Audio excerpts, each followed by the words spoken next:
Entre las experiencias internacionales interesantes en Caracas, vinculadas a la diplomacia, por cierto, y a la filosofía, son los cafés filosóficos.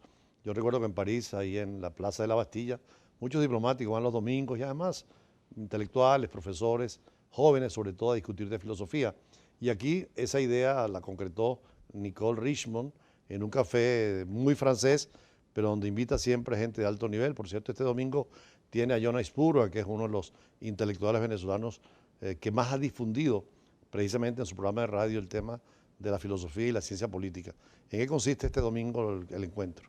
Primero, muy agradecida por el privilegio de estar acompañada de dos personas extraordinarias. Me siento muy de gusto. El Café Filosófico nació el año pasado en mes de noviembre, cuando realmente fue idea del embajador Julio César Pineda, pero lo consultó conmigo: ¿qué te parece? Hacemos este café, como es estilo parisino. Aparte de la filosofía, a mí me gustó también la idea de incorporar la literatura, los artes, la música. De hecho, Leonardo Padrón presentó un libro hace poco, ¿no? Exacto, hicimos bautizo del libro de poesía de Leonardo Padrón, Contracanto, que fue un éxito, y todavía nos llaman personas de preguntar si vamos a repetir la presentación de Mariaca Seppun, Edith Piaf, de toda Edith la Piaf, canción sí, italiana. sí.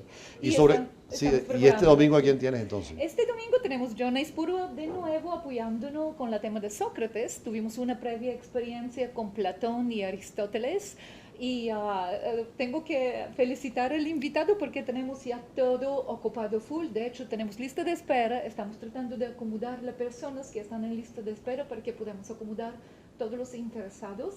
Porque Sócrates, Sócrates, primero por su humilde forma de vivir, Claro. por su ejemplo, es un filósofo que pensaba que la virtud de conocimiento no es acumulando solo conocimiento, pero cuestionándolo todo el tiempo. Además, con sentido del humor, tal vez por eso te invitan también a Claudio A Nazoa. Claudia Nazoa, exacto.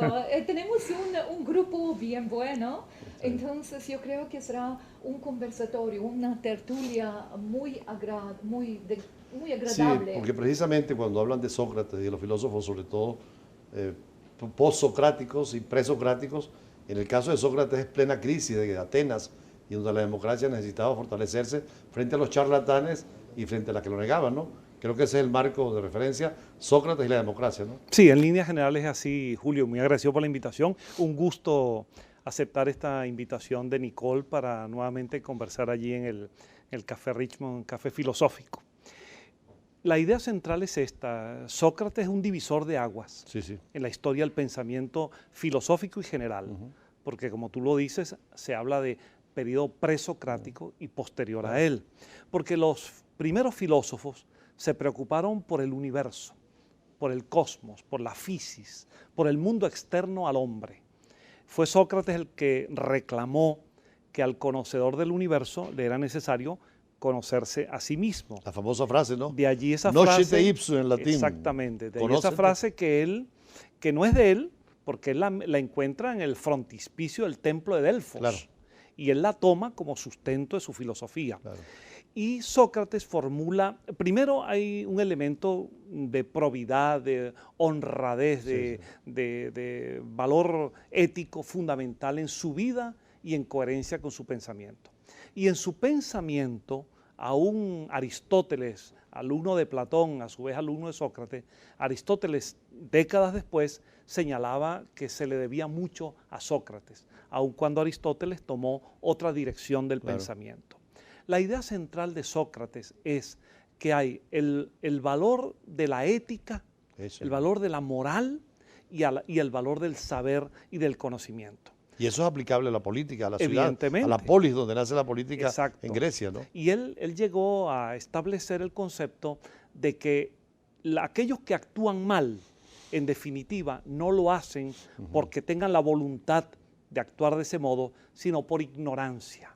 De modo que si el mal individual y social se debe a la ignorancia, es necesario que el hombre conozca, conocerse a sí mismo, conocer las cosas. De modo que el valor central está en conocer la realidad para que el hombre deje de ser malo. Quito un minuto para pasar a noticias de orden nacional. Vamos a prensa.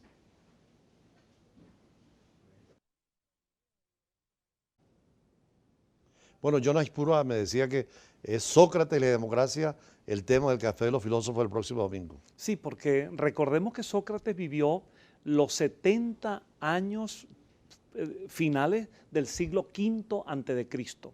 Y ese siglo V, llamado siglo de Pericles, es el siglo en el que la democracia ateniense se ensaya con su mayor vigor. Claro. Ahora, vale la pena siempre decir que era una democracia relativa. Claro.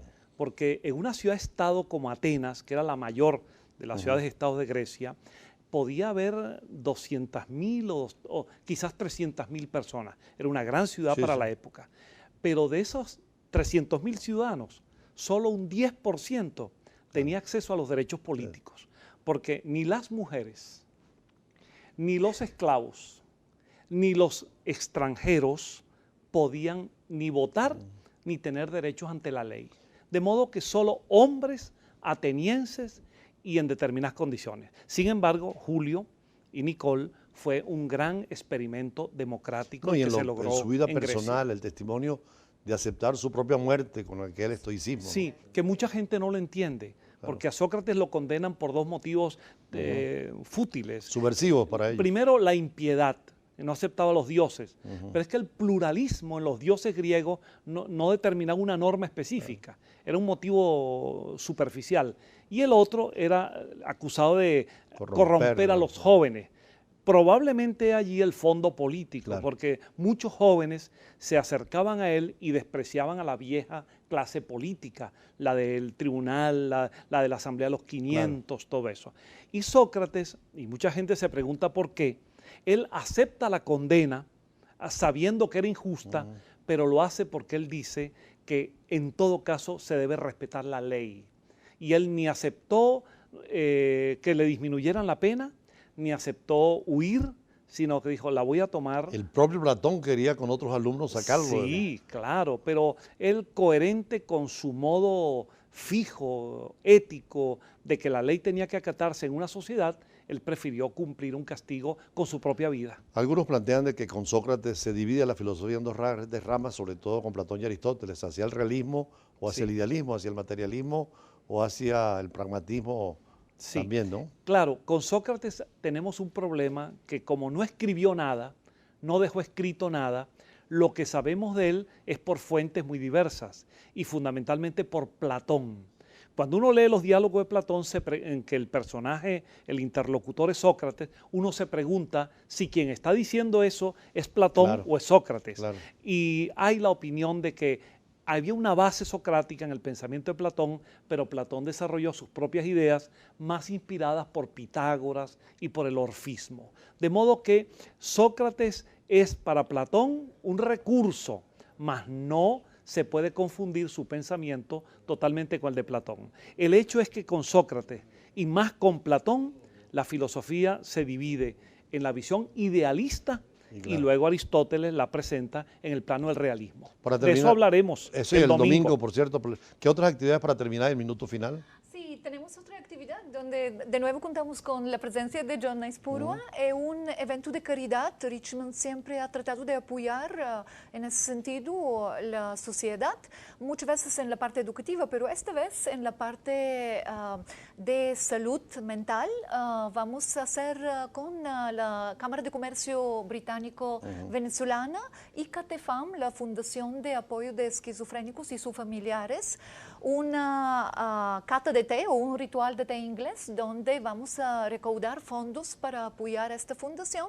Contamos con el apoyo del alcalde de Baruta, que va a ofrecer un espacio para esta fundación donde las personas necesitadas, completamente gratuito, van a recibir apoyo necesario.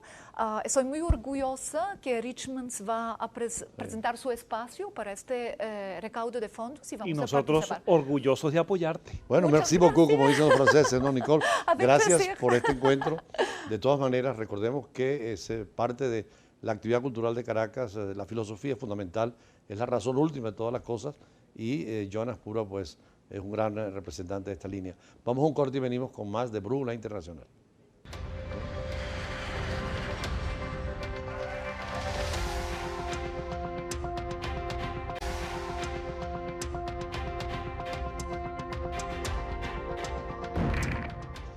Igual que en otros países, en Venezuela, varios antiguos funcionarios de Cancillería, ex embajadores y profesores universitarios han fundado la Academia Diplomática Iberoamericana en contacto con España y con los países de América Latina.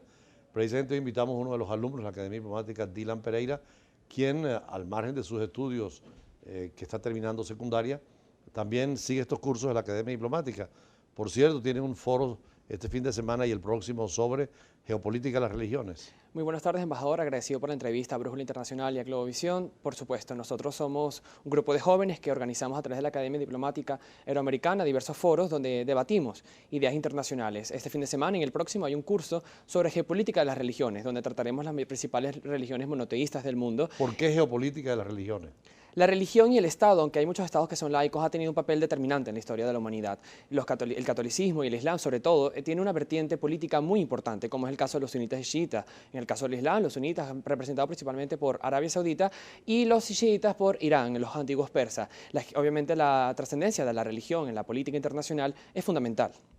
¿Y otras religiones importantes en el mundo cuáles son? Las principales cuatro religiones monoteístas del mundo es el cristianismo, basado en Jesucristo, el judaísmo, el islam y el budismo. Son las principales corrientes ideológicas, políticas e inclusive religiosas, que es lo principal en todo esto. ¿Y qué les han explicado sobre la diferencia entre chiitas y sunitas en el mundo islámico, que es la noticia de todos los días, como es la guerra de Siria o la confrontación de Irán con Arabia Saudita? Como bien lo mencionábamos, la geopolítica internacional islámica es muy complicada. Los chiitas, principalmente por Irán, son los que apoyan al presidente sirio Bashar al-Assad. Y Arabia Saudita, con importancia de Estados Unidos, pide destituir a Bashar al-Assad. Esto es muy importante. Desde la muerte de Mahoma, los chiitas y los sunitas se dividieron. Los chiitas piensan que el vínculo genético que tenía el cuñado con Mahoma les hace atribuirle el trono de Mahoma, mientras que los sunitas, los príncipes saudíes, se atribuyeron en la continuidad de la jerarquía del califato. Sí, los hombres más cercanos a Mahoma son los que debían dirigir, y fueron así los cuatro califas. En el chiismo hay más la razón de la sangre cercana al profeta. Precisamente. Y en cambio en el sunismo la doctrina del Suna. Entonces, en el caso de Qatar tiene que ver algo de esto, porque Qatar ha sido noticia en los últimos días y creo que ustedes lo han analizado en los cursos, ¿no? Por supuesto, embajador. En torno a Qatar se desató la peor crisis diplomática desde la Guerra del Golfo en 1991. Países como Arabia Saudita, Emiratos Árabes Unidos, toda la coalición de Arabia Saudita cortó relaciones diplomáticas con Qatar, políticas, sociales y económicas, ya que se alega que Qatar ahorita tiene vínculos importantes con organizaciones terroristas como los Hermanos Musulmanes o el Hezbollah.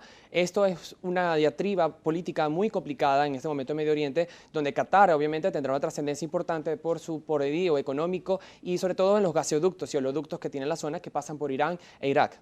Vamos a ver precisamente una nota referida, porque es la nota del día y es el problema más grave en el Medio Oriente en estos momentos, porque Qatar, a pesar de ser árabe y también sunita, está confrontado a Arabia Saudita, que es el centro fundamental para ellos, y acusado de terrorismo.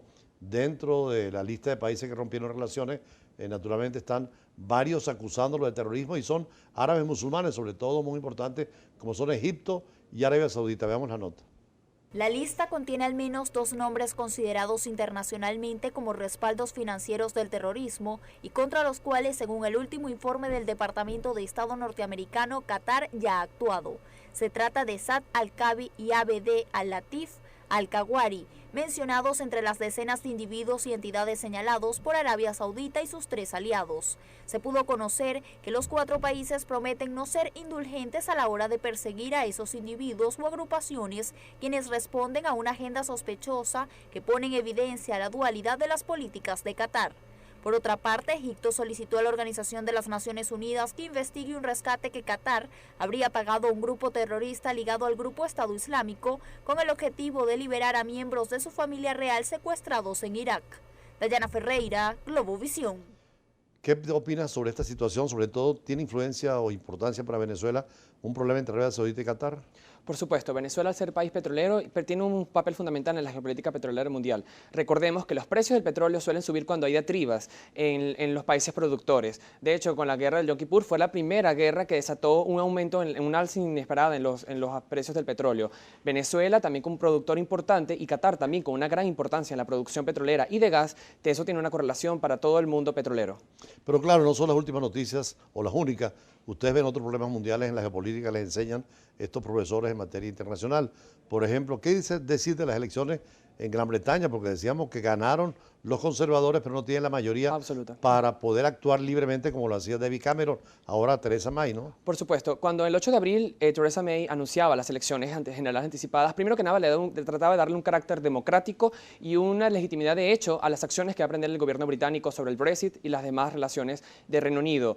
Entonces, recordemos que el Parlamento británico tiene 650 escaños. Theresa May se hace con 319 una vez escrutado el 100%, pero pierde 22 diputados comparados a lo que había tenido en 2015. Pierde la mayoría absoluta. Hoy Theresa May le comunica a la jefa de Estado británica, la reina Isabel II, su intención de formar gobierno junto con los norirlandeses que conforman 10 diputados, lo cual le otorgaría 329 escaños suficientes para gobernar. Obviamente el hecho de que haya 266 parlamentarios laboristas principales liderados por Jeremy Corbyn, eterno parlamentario británico, esto le da deficiencia a las márgenes conservadores que va a tener Theresa May aunque el Brexit, aunque es una realidad ya que el Estado británico, a pesar de las diatribas políticas, ya le dio la carta a Donald Tusk, comisario europeo, de activar el proceso del Brexit. Bueno, muchísimas gracias, Dylan Pereira, por este análisis también. Es importante señalar que el Brexit les ha creado un problema gravísimo a Gran Bretaña, porque al salirse Gran Bretaña, el Reino Unido, de lo que es la Unión Europea, hay también problemas en la negociación futura y precisamente el gran debate que hubo entre los conservadores, liberales,